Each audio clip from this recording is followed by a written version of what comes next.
gargantuan sets. I learned early on nobody quite understood what scope, what scale of the movie we were talking here. Harsh locations. Everybody was drinking an average of 5 gallons of water a day. Otherworldly creatures. There was a moment where you felt a bit like you were somewhere else. And ambitious special effects sequences. I was so scared that I don't think I heard what anybody said was the vision of the movie. Roland Emmerich's Stargate took audiences to a planet far beyond the end of our own galaxy. But to create this world at a time when special effects were still new, its talented designers would have to take risks, be daring, and try things they would have never thought possible.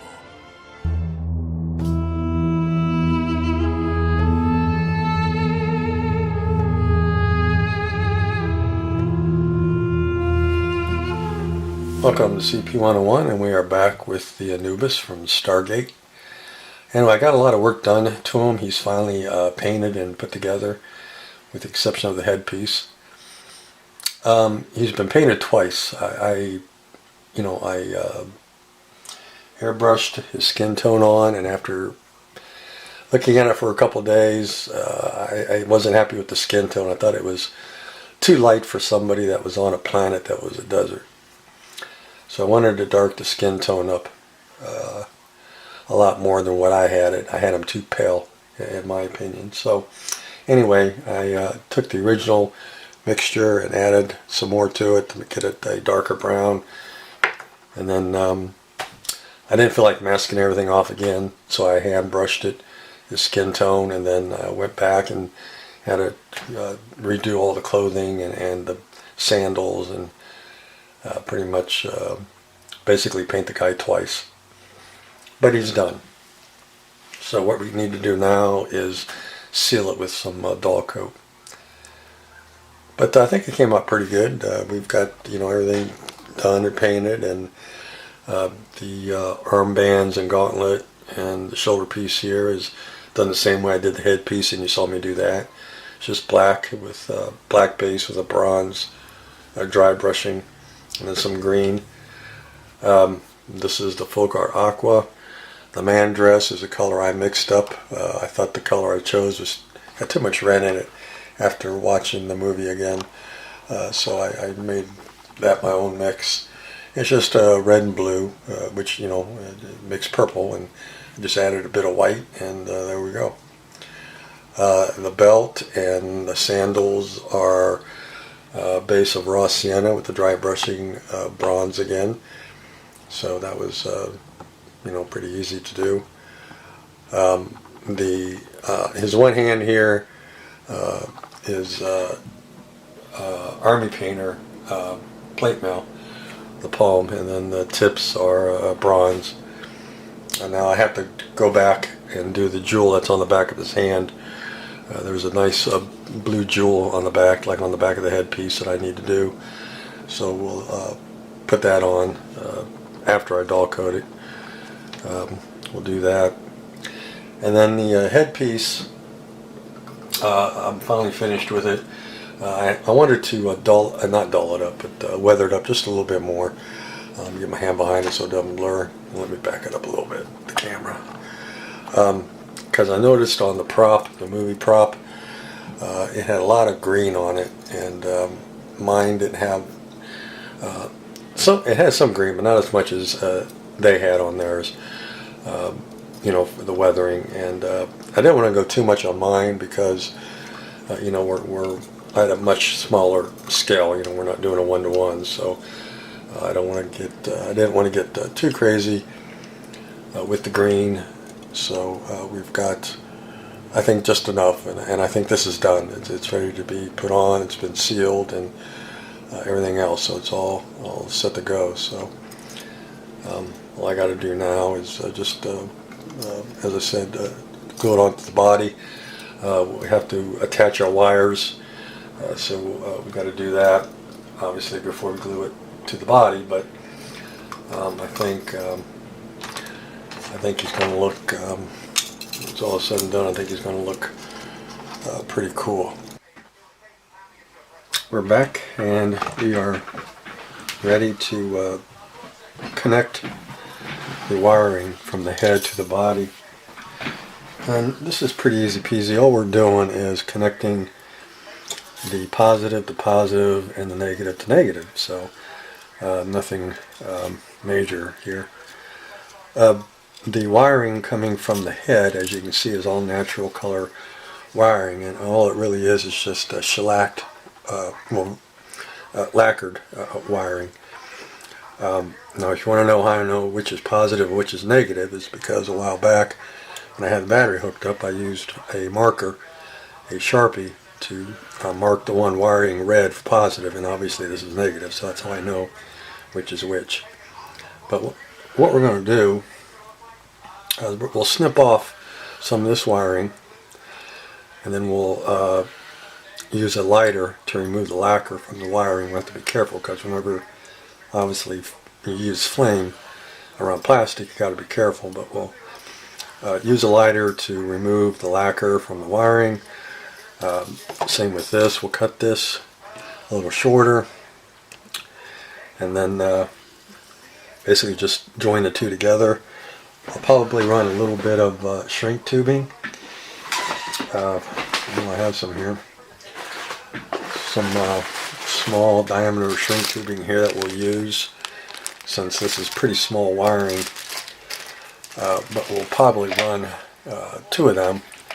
And again, we'll have to be careful with when we go to shrink it. We don't want to. You can use a hair dryer. If I'm too lazy to go get a hair dryer, I'm just going to take and use a lighter again, the old school way. But we'll use shrink tubing to cover the wire so we don't short it out. It's the last thing we need. And it'll be easy peasy. So I'm going to get my soldering iron, get it plugged in and get it heated up. We'll use some Radio Shack solder to put the 2 wires together. And that's really about it. So I'm going to heat up the iron and I'm going to be right back. Okay, using our lighter, we've got the wires stripped, insulation stripped off the wire, and of course they're shortened. And we'll just push this excess up in the head piece, or it can't go down here. Let's open the hole up. But we've got plenty of room up in the head to just push the wires on in there. We've got the same thing with this. We've used a lighter to burn off the lacquer, and you can see the exposed copper wire on there. Or maybe you can't. There we go. So we've got these, 2 wires.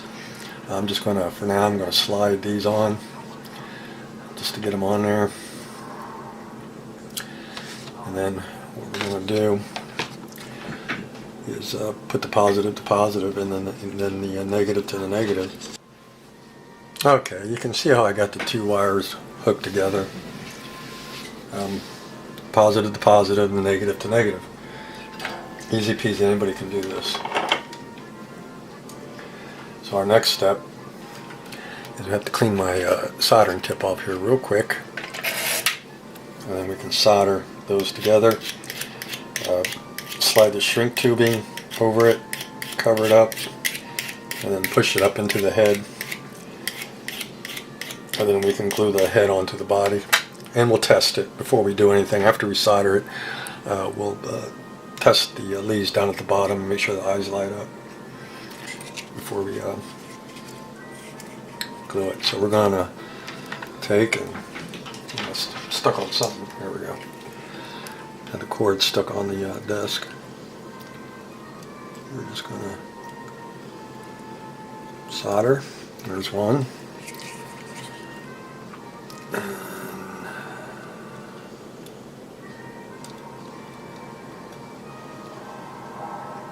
Here's 2.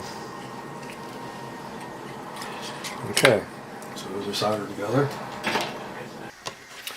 And we're going to test these 2 to make sure that we're good on the head. And as you can see, the light's on, so we're good. So now we need to bring our shrink tube down. There we go. And again, we're going to have to be careful.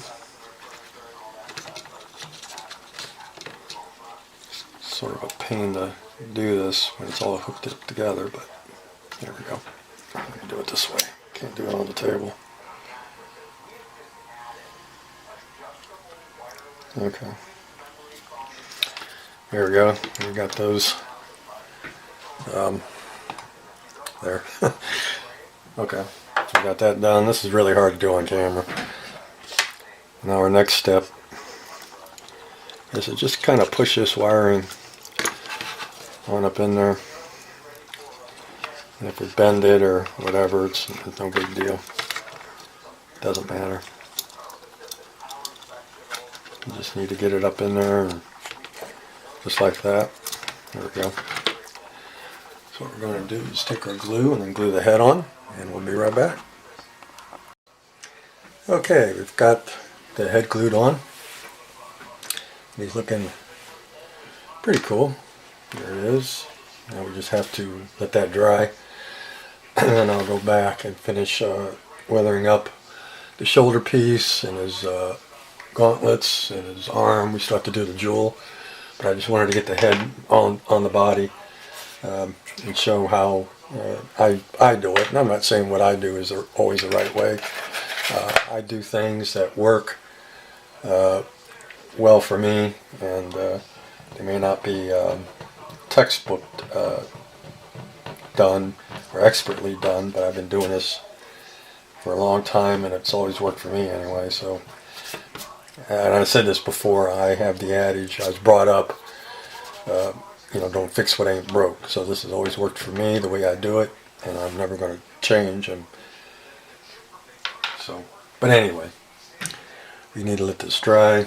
I'll put the battery on it one more time, show you everything is hunky-dory, and we're right on target here. There's the eyes. So he's looking pretty good. So we'll be right back with another segment. Well, probably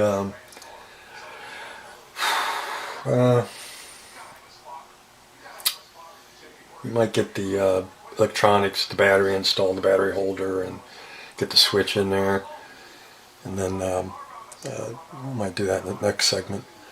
Or we'll paint the Stargate. I'll start working on the Stargate finally. So maybe we'll do the Stargate next. Okay, we'll be right back.